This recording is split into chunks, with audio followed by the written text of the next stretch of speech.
Okay, so welcome back. So we are discussing company law now, the concept of a corporate personality, or what you call like the legal personality of the company. That's what we want to discuss. Having already discussed the mechanics of incorporation, or what you go through in order to get the company registered. We discussed that I will send you the slides for discussion of this topic at the end of the class. And also a number of tutorial questions and group work will be sent to you today on your platform. So look out for that after class towards the afternoon and comply with the instructions which will be given on that. Thank you. So let me share the screen and then we will proceed. Yeah, so we have noted that under section 14 of the Companies Act 2019 Act 992, where the registrar is satisfied that the application for incorporation of a company has actually complied with all the requirements of the law. In this particular case, things which are spelled out in Act 992 as what you should do before you can get a company registered or incorporated.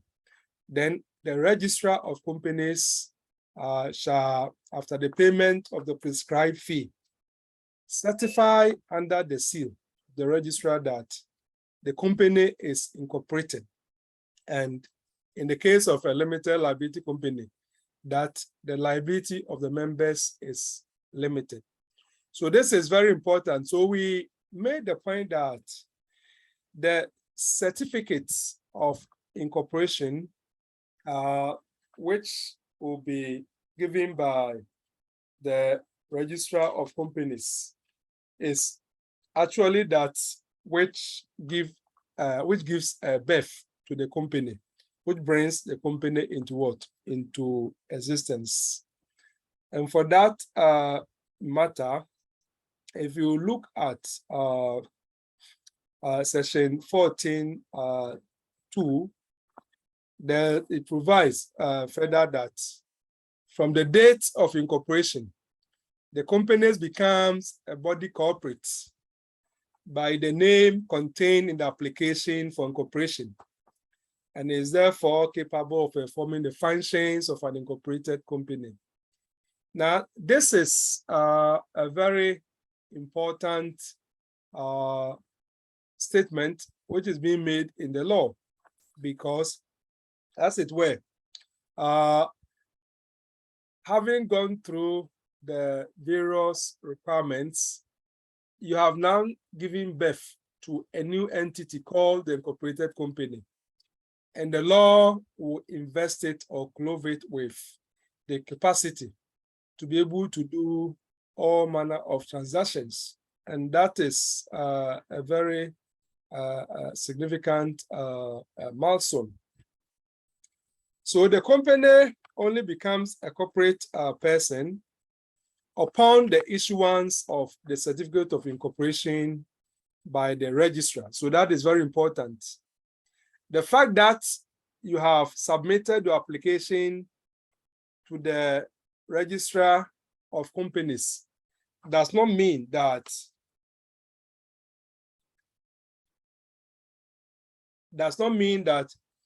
you have acquired the incorporated company. And for that matter, you submit your application to the registrar of companies and you are, for example, engaging in transactions and things like that, that will be treated as pre-incorporation contract, because at that stage, the company is still not incorporated, it's still not registered. So it has not come into existence to all intents and purposes as far as the law is concerned. So let us keep that in mind. And that is why, if you look at section 15, and I will take you to another screen. Let's look at it. I prefer looking at the law itself. Let's look at section 15. We come back here. Hello, sir. Quick question. Yes. So please, I would like to find out the difference between certificate of incorporation and certificate to commence business. Okay, thank you. Under the old law, that is Companies Act 1963 at 179, we used to have what you call the duality of certificates. Two certificates were actually needed before a company could be up and running. You needed certificate of incorporation, which signifies the due incorporation, and for that matter, the company having come into existence legally. And then you needed another certificate called Certificate of Commencement of Business, which will be acquired after getting the Certificate of Incorporation. And not until you were issued the Certificate of Commencement of Business, you could not transact business using the new company. And particularly so for company limited by shares, there was what we call the minimum capital requirements, which had to be raised before the company could start doing business. So when you have raised the minimum capital requirements, and then the information about directors and so on have been furnished to the company, to the registrar of companies, before you be issued the certificate of commencement of business for you to start actually doing business. And I have my old law here, and this was based on section 28, section 27 and 28. So section, we have the commencement of business, and section 27 of the old law, please, I'm saying old law, is no longer part of the law, was to the effect that, quote, a company registered after commencement of this act shall not transact a business, exercise a borrowing power, or incur indebtedness, except that which is incidental to its incorporation, or to obtaining subscription to or payment for its shares, until it has delivered to the registrar a return in duplicate in the prescribed form, giving particulars as to the date of the return. Then a lot of things are listed over there. The name of your auditors, the shares that you have be able to raise and things like that.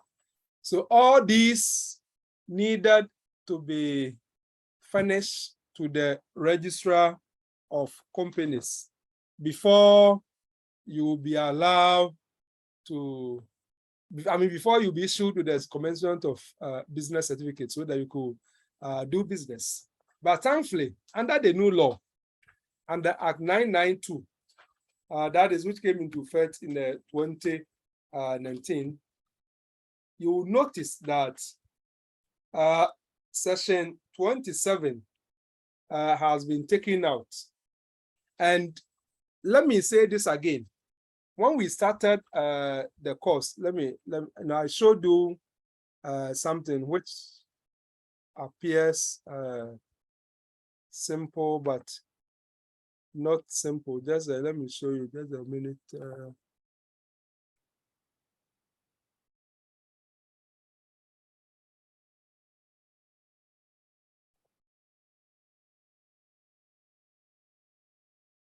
Let me show you this screen. Show multiple screens.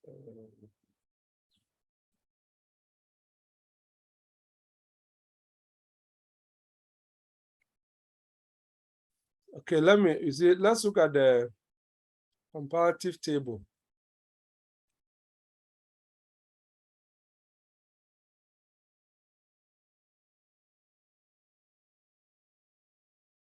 Oh, sorry. Please look at this table.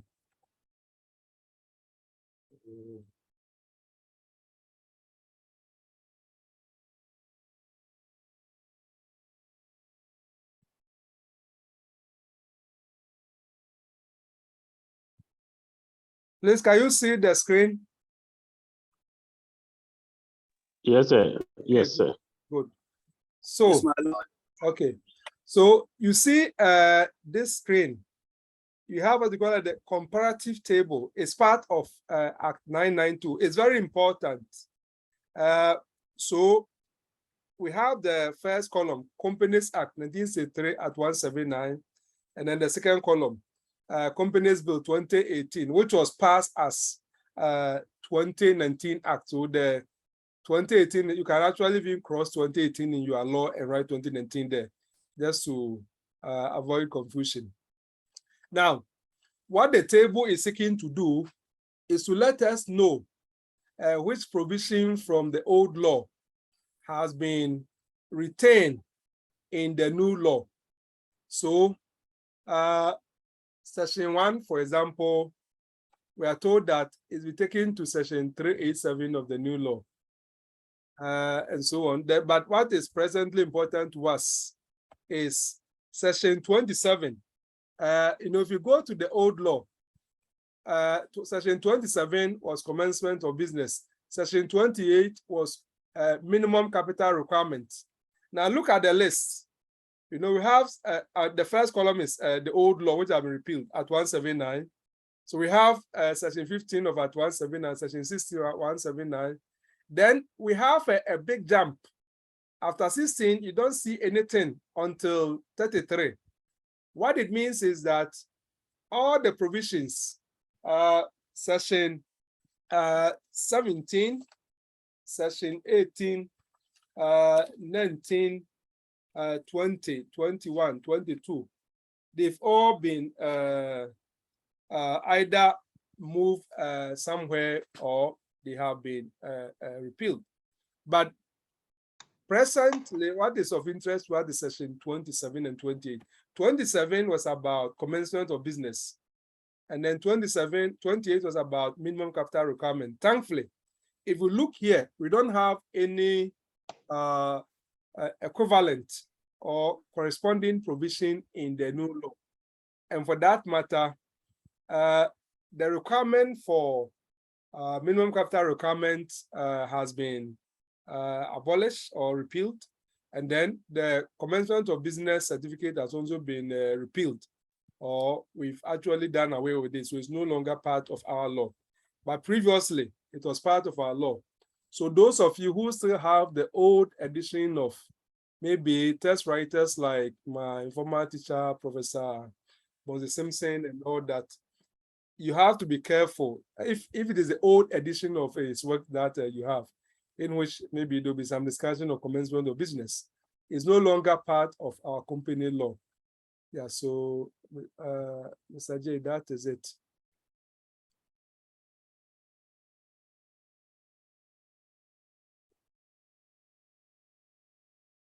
We'll share what we're doing again.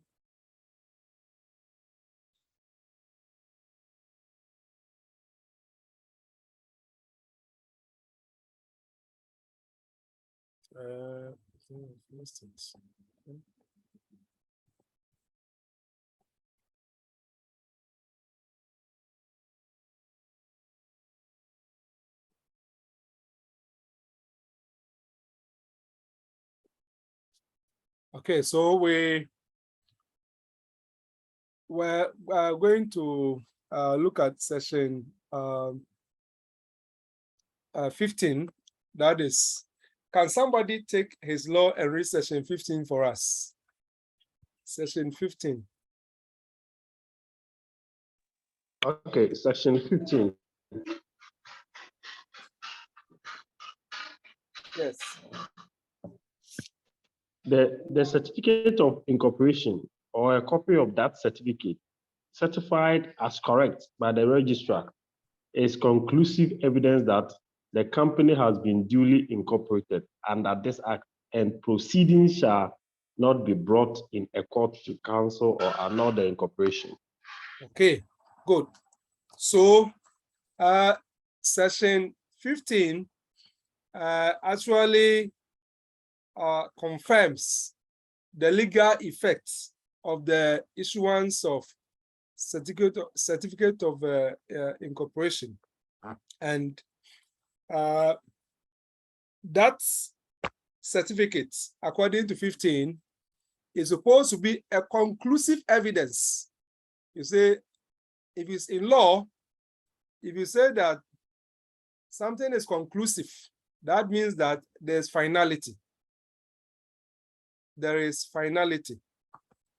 It's not presumptive or is not prima facie, but this is conclusive. That is, it's final evidence that the company has been duly incorporated under Act 992. And for that matter, proceedings shall not be brought to the court to cancel or annul the incorporation.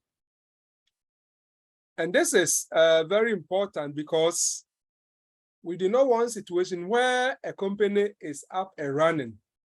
Then somebody will file an application in court and saying that he has discovered that the statutory declaration, which is required to be filed under section 13 as part of the requirements of applying for incorporation or registration of companies, for example, and maybe it was faulty in some respects.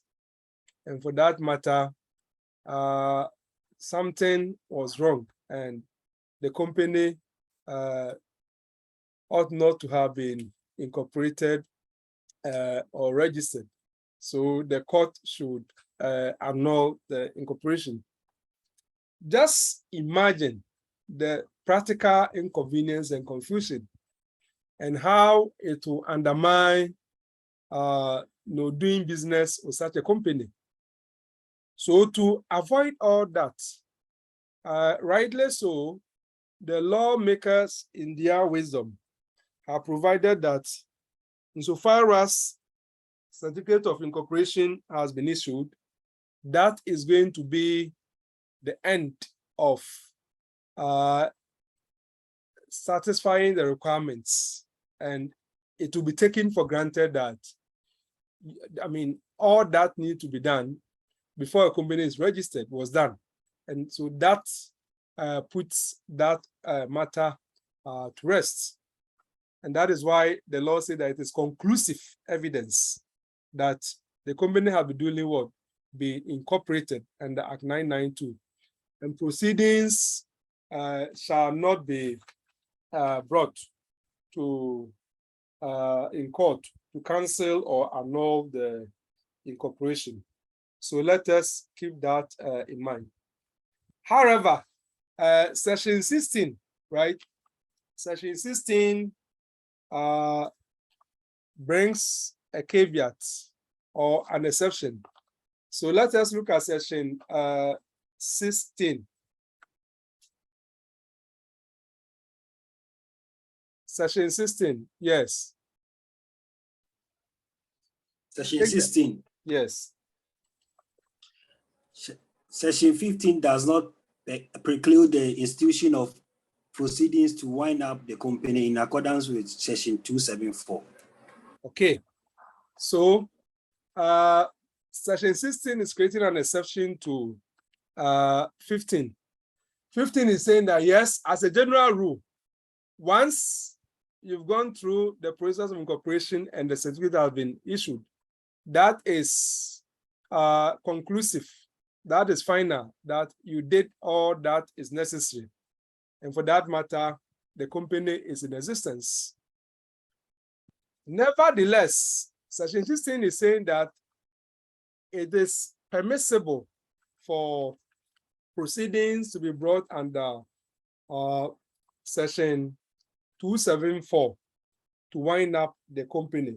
Now, later on, we will be discussing, if we go to section 274, you'll notice we have the various modes of winding up like a company. And if, you know, under the, now what they call the Corporate Insolvency and Restructuring Act, for example, application can be brought for reason not related to the incorporation process, right? For some other reason, for the company to be wind up. So that is what 16 is telling us. So if there's another legislation which all of you must get copies, Act 1015, that is the Corporate Insolvency and Restructuring Act. And it makes a cross-reference to this particular provision which we are discussing. So if you look at Section 84, subsections 1, subsection 2, paragraph C, D, E of Act 1015, it reinforces the point that we are making, that notwithstanding the conclusiveness of the certificate of incorporation, it is still permissible for some other legitimate reason for proceedings to be brought for the company to be wind up or liquidated as it were. So let us keep that in mind. Now, having known incorporation, we now like to talk about the consequences of incorporation, or the essence of corporate personality. The essence of corporate personality, or the doctrine of the corporate veil. They all mean the same thing. Some text writers will say corporate personality, others will say corporate veil. Some other writers will also say legal personality. Yeah, so we want to discuss all that. Now, upon incorporation, the company becomes a corporate person, separate and distinct from its members and officers. The company becomes an artificial person with legal capacity, and its rights and powers are different from that of its members. If you look at section 14.2, it makes that point. We've made that already, that once the company has duly been incorporated, then 14.2 makes the point that first, it becomes body corporate. So we have a corporate personality, okay? And then related to that, it says that it's capable of performing functions of incorporated company.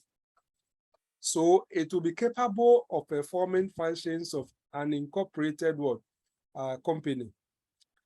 And we have to have recourse to section 18. Section 18, which actually talks about what it means to say that it is capable of performing the functions of incorporated person. What can incorporated company, for example, do? So let's look at section 18. Section 18, take that for us. Subject to this act and to any other enactment, a company shall have a full capacity to carry on or undertake any business or activity, do any act, or enter into any transaction, and B, full rights, powers, and privileges for the purposes of paragraph A.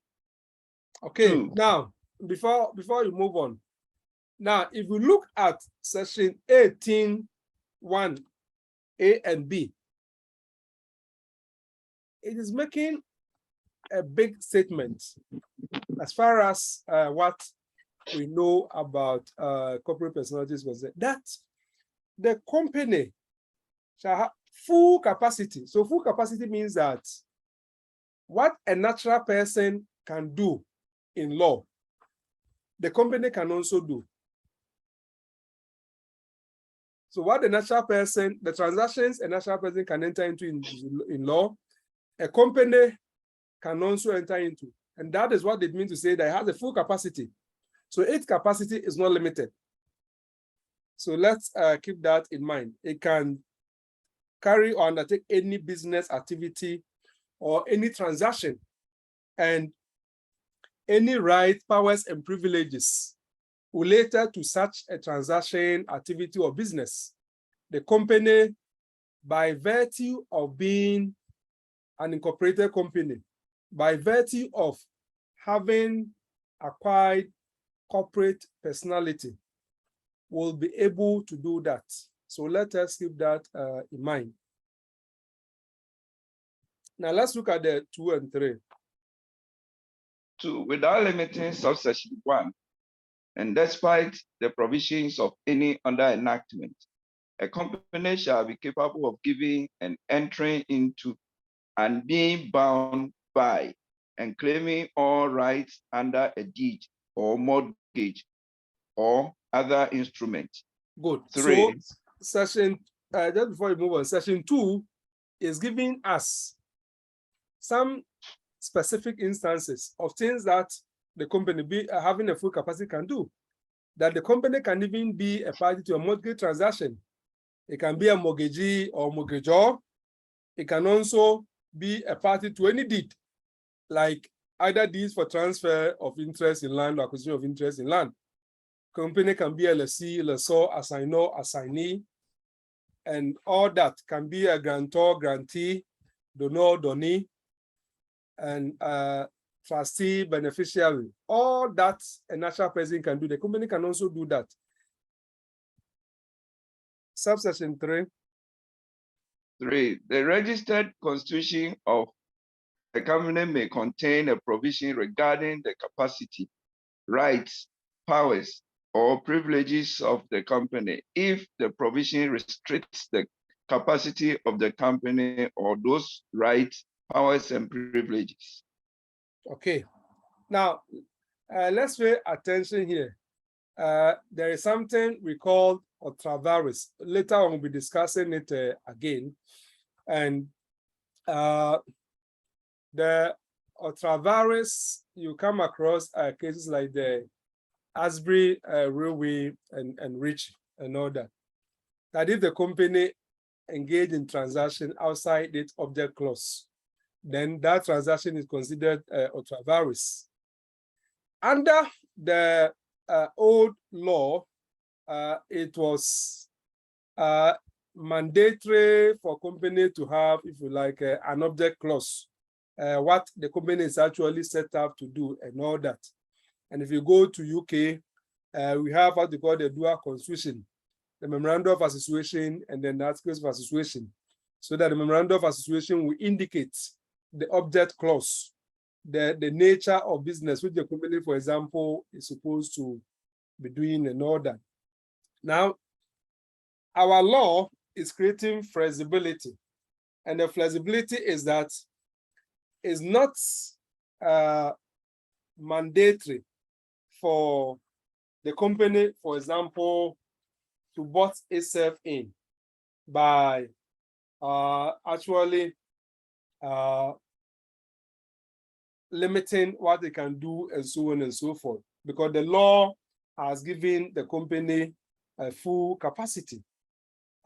Nevertheless, it is permissible for the company to go out of its way and per its own constitution, maybe provide some limitations here and there in terms of what the company can do or what they cannot do and all that. If the company would like to limit itself in that way,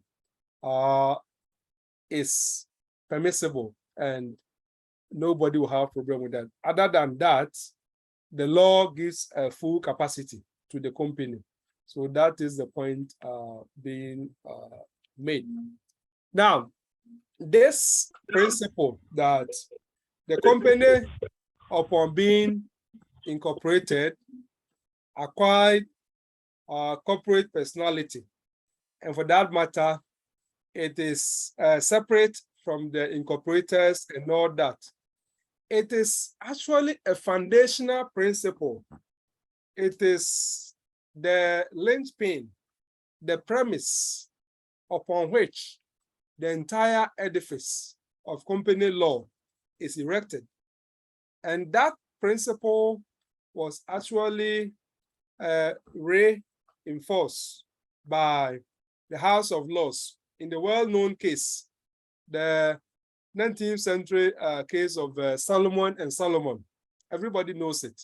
If you say you're a student of company law and you don't know Salomon and Salomon, then you haven't learned company law. So what it means is that after teaching this course today, you have to go and read the full judgment.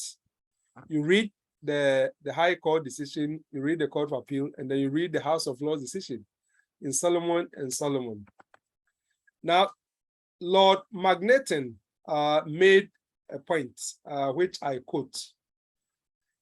The company is at law, a different person altogether, from the subscribers to the memorandum. And though it may be that after incorporation, the business is precisely the same as it was before, and the same persons are managers, and the same hands receive the profits. The company is not in law the agent of the subscribers or trustees for them, nor are the subscribers as members liable in any shape or form, except to the extent and in the manner provided by the Act, unquote. Now, this statement by Lord Magneton in Salomon and Salomon actually captures the heart of what we call the separate legal personality, that once the company is incorporated, it becomes a corporate personality. It acquires a separate legal personality from its subscribers, from its members, from its shareholders, and so on. And this is very, very important thing that we have to remember. Now, before we, okay, I've seen somebody hand this up. So before we continue, let me take that person. I think somebody's hand was up. First, yeah, whose hand was up? Yeah, go ahead. Yes, go ahead, please. Nana.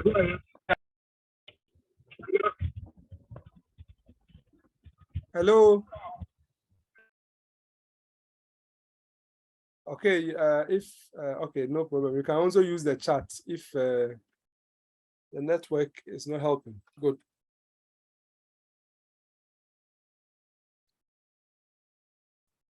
Now, let me tell you briefly.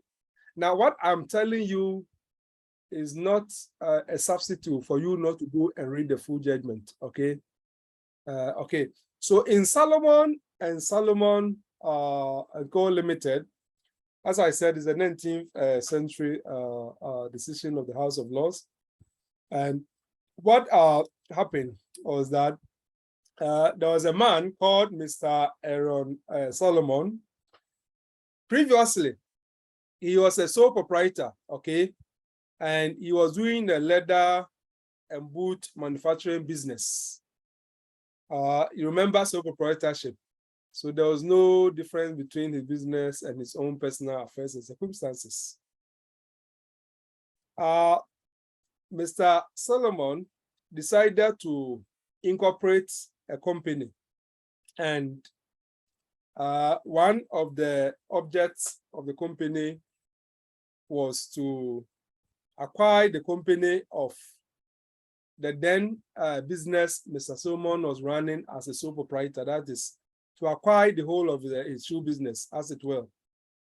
His business had been quite successful and was very solvent at the time. That is to say that it could pay its debts and liabilities as they became due.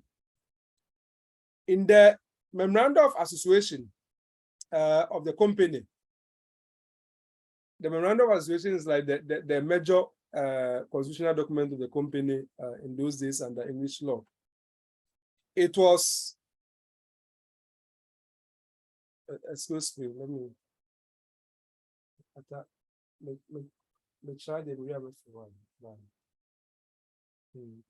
So the memorandum was signed by Mr. Solomon himself, his wife, and his daughter, and his 4 sons. So like purely a family affair. They signed as subscribers to the memorandum. And the wife and the children of Mr. Solomon, each of them was given 1 share. Because don't forget that if a company is limited by share, the subscriber must have at least 1 share. So each of them was given 1 share.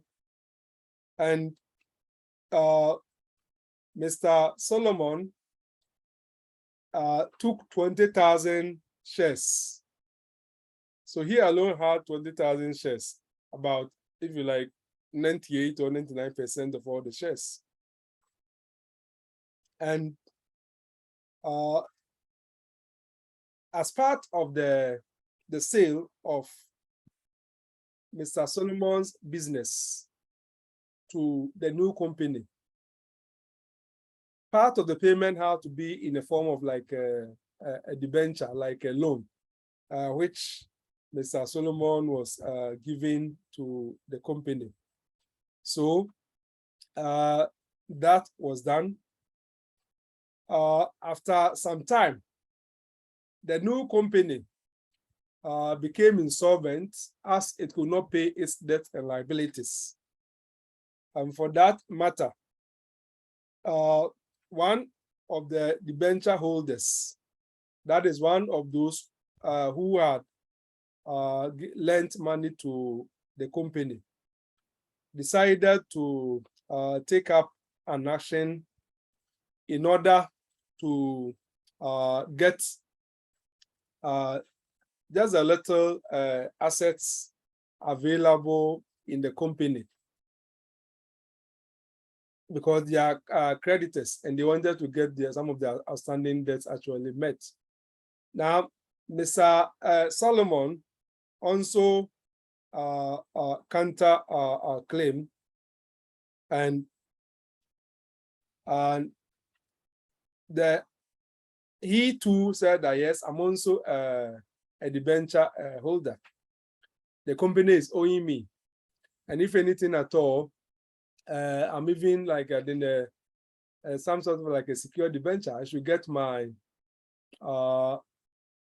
my money paid ahead of you. Now, the other people put up the argument that Mr. Solomon was trying to deceive them in society, because if you look at the company which had been formed, that is Salomon Co Ltd, it was not different in any way from the business which Mr. Solomon was doing as a sole proprietor some time ago. And for that matter, they did not want Mr. Solomon to have his claim satisfied ahead of the other debentures. So it was within that context that the court had the opportunity to reflect on the true legal effect of incorporation, of registration of a company. And that is what led to the pronouncement on the separate legal personality principle. And for that matter, Salomon is actually noted for the separate legal personality principle. As soon as we mention Salomon, if nothing at all, that is what should go into your mind. Let me look at the question there. Nana Kwaku said his network got disconnected. Okay, so it's not a question. All right, thank you.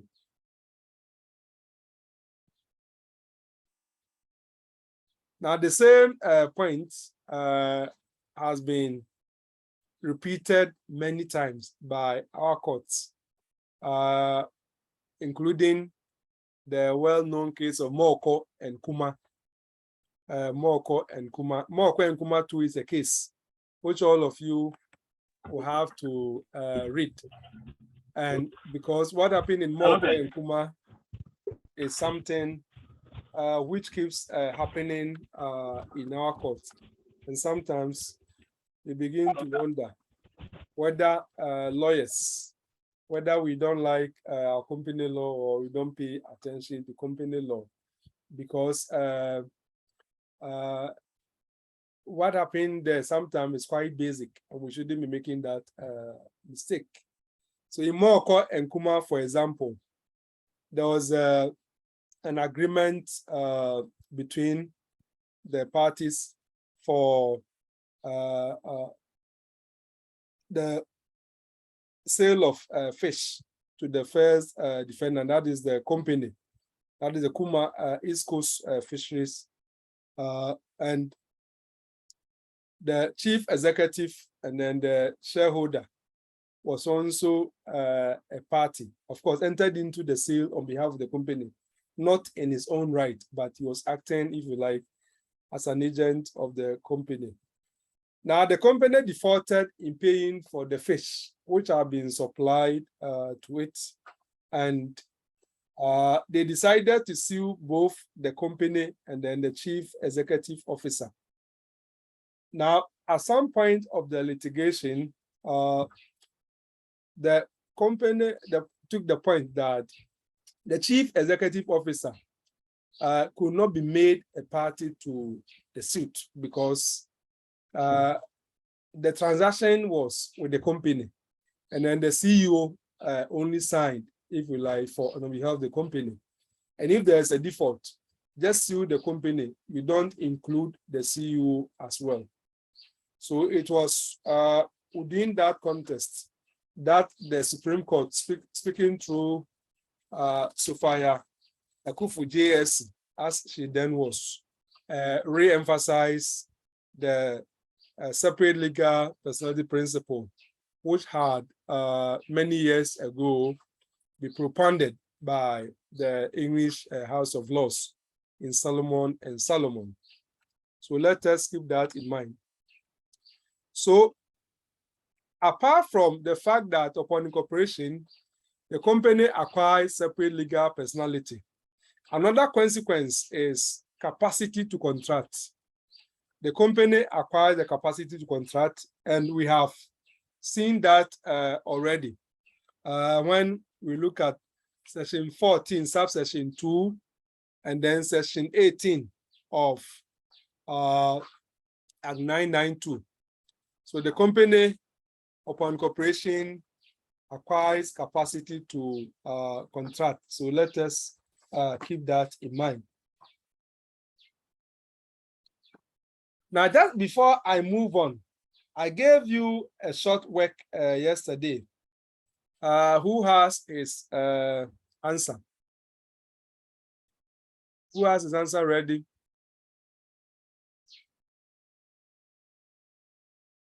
Okay, not yet. Okay, in the course of the week, when we start our evening classes, I will monitor.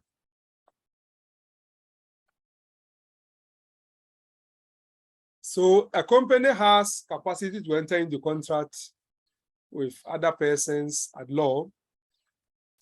So the company may make a valid and effective contract with one of its members, even though that member may wholly be in control of a company as its principal shareholder or member, and its sole director or an employee of the company. So we are saying that the fact that the company has capacity to enter into contract also means that the company can even enter into contract with its what do you call it, with its members or with its directors. And the contract that they can enter into can be with anybody. And there's nothing wrong for the company to enter into contract with its Hello, sir. shareholder or with its member. Yes? Yes. Is somebody talking?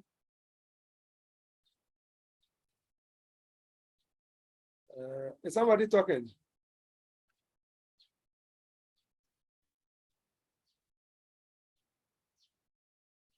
Or is there a question? Okay, so Francis Pepra. Yeah, Francis Pepra. Francis Pepra, is your hand up?